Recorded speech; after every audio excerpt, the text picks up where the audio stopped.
السلام علیکم۔ امید ہے کہ آپ لوگ سب خیریت سے ہوں گے اور جہاں بھی ہوں اللہ تعالیٰ آپ کو اپنے حفظ و امان میں رکھے۔ سب سے پہلے میں ولاگ شروع کرنے سے پہلے آپ لوگوں سے یہ گزارش کرتا ہوں کہ آپ ہمارے چینل کو سبسکرائب کریں، لائک کریں اور اگر اچھا لگے تو اپنے دوستوں میں بھی شیئر کریں تاکہ ہماری ہمت افزائی ہوگی۔ ناظرین، جب سے پاکستان بنا ہے یہ الحمدللہ قائد اعظم محمد علی جناح نے اپنے ایفرٹس کر کے اور مسلم لیگ اس زمانے کی جو تھی انہوں نے پاکستان کے لیے بڑا دن رات کام کیا، عوام نے قربانیاں دیں، لاکھوں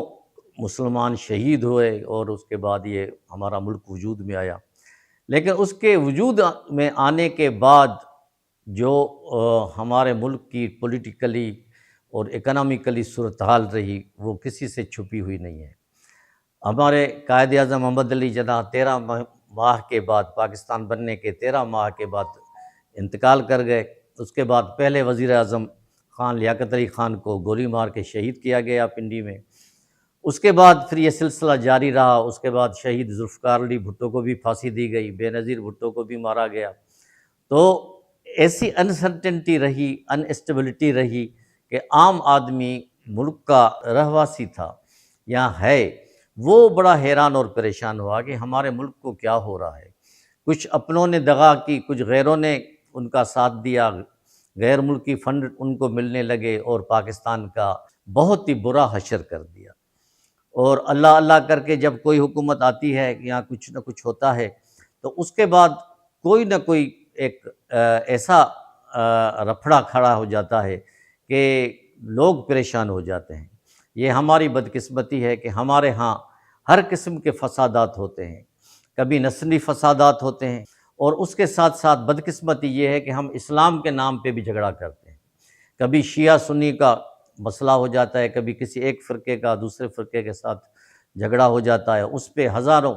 لوگ پریشان ہوتے ہیں اور کئی لوگ شہید بھی ہو جاتے ہیں، پھر راستے بند ہو جاتے ہیں، پھر آنا جانا بند ہو جاتا ہے، پھر ایک ایسی دشمنی چل پڑتی ہے کہ علامہ حفیظ کہ کسی کو کوئی بات سمجھ میں نہیں آتی۔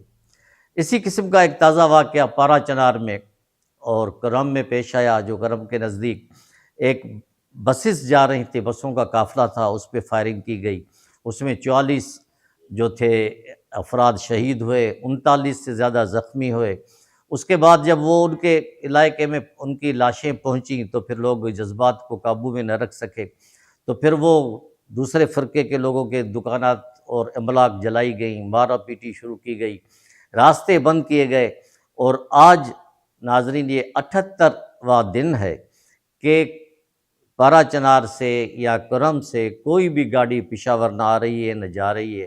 اور 78 دن سے یہ روڈ بلاک ہے اور کوئی بھی کچھ کہنے والا نہیں ہے، یعنی نہ کوئی کے پی کے گورنمنٹ اس کے لیے کچھ کوشش کر رہی ہے کیونکہ وہ علاقہ اس کے جورڈکشن میں آتا ہے، ان کے حدود میں آتا ہے، اور بدقسمتی سے نہ کوئی فیڈرل گورنمنٹ اس کے لیے کچھ کر رہی ہے۔ یہ تھوڑے سے این جی اوز کے، ایدھی کے یا کے پی کے یا گورنمنٹ آف پاکستان کے کچھ ہیلی کاپٹر چل رہے ہیں جو ان کو ادویات یا کچھ خوراک تھوڑی دے رہے ہیں، یہ صرف ان کا فرض ہے، باقی یہ فرض نہیں ہے کہ ان کا پرماننٹ سلوشن کیسے کیا جائے۔ اتنے دنوں سے جرگہ چل رہا ہے، اس جرگے سے کئی لوگوں کو امیدیں وابستہ تھیں کہ انشاءاللہ تعالیٰ یہ ہمارا مسئلہ حل ہو جائے گا، یہ روڈ وغیرہ کھل جائیں گے، بازاریں کھل جائیں گی، بزنس شروع ہو جائے گا۔ اب آپ خود اندازہ لگائیں کہ جو روز کھانے اور کمانے والے ہیں ان بیچاروں کا کیا قصور ہے۔ ایک اندازے کے مطابق کل تک 100 سے زیادہ بچے بیماری کی وجہ سے شہید ہو گئے ہیں، اللہ کو پیارے ہو گئے ہیں، کوئی کچھ کرنے والا، کوئی سننے والا کچھ بھی نہیں، اور حکومت کا صرف اسی پہ خیال ہے کہ جرگہ چل رہا ہے، جرگہ چل رہا ہے، اور آپ لوگوں کو امید دلاتے ہیں آج کچھ ہو جائے گا، کل کچھ ہو جائے گا، اور تقریباً 78 دن 80 دن ہونے والے ہیں کہ یہ سڑک نہیں کھل سکتی کہ لوگ اپنا کاروبار کر سکیں، لوگ آئیں جائیں، کچھ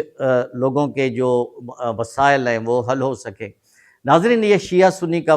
فساد نہیں ہے، یہ ایک بڑی سازش ہے۔ لوگ تو وہاں پرامن لوگ رہتے ہیں، وہاں امن والے لوگ ہیں،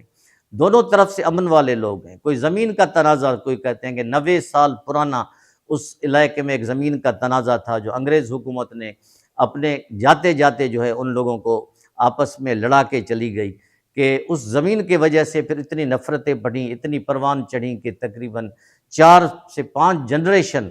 ان کی جو ہے وہ اسی پہ چلتی ہوئی آ رہی ہے۔ کوئی بھی کچھ تھوڑا واقعہ ہوتا ہے، پھر اس کے جو کارندے ہیں، جو بیرونی ملک کے ایجنٹ ہیں، وہ ایک فرقے کو سپورٹ کر رہا ہے، دوسرا دوسرے فرقے کو سپورٹ کر رہا ہے۔ اس سے مرتا وہی مسلمان ہیں، مرتے وہی مسلمان ہیں، اور اسی پہ دنیا ہنستی ہے کہ کیا یہی اسلام کے پیروکار ہیں جو اپنے گلا کاٹتے ہیں؟ ایک مسلمان دوسرے مسلمان کا گلا کاٹ رہا ہے۔ یہ شرم کی بات ہے ہمارے لیے، یہ ایک سوچنے کی بات ہے ہمارے لیے۔ تو میری حکومت سے گزارش ہے، خاص کر کے کے پی حکومت سے، تو وہ سب کام چھوڑ کے سوا اس مسئلے پہ توجہ دے۔ اور میری شہباز شریف صاحب سے بھی یہ گزارش ہے کہ وہ اور مسائل کے ساتھ ساتھ اصل مسئلہ یہ ہے، اس میں ان لوگوں کو بیچ میں لائیں جن کا اثر رسوخ ہے اس علاقے میں، جو ان لوگوں کے جو اس وہاں کے جو علماء ہیں ان کو بھی بیچ میں لائے، ان کا جو عام آدمی ہے، ایم این ایز ہیں، ایم پی ایز ہیں، وہاں کے جو وڈیرے ہیں، وہاں کے جو اچھے لوگ ہیں، ان کو بیچ میں لا کے اللہ کے واسطے یہ مسئلہ حل کرائیں۔ کیوں مسلمان کے پیچھے ہو رہا ہے؟ ملک کی جگ ہنسی ہو رہی ہے، اور جگ ہنسی کی وجہ سے ہم کسی کے آگے کہیں باہر ملک جاتے ہیں تو ہم سے وہ یہی پوچھتے ہیں کہ آپ کون سے مسلمان ہیں،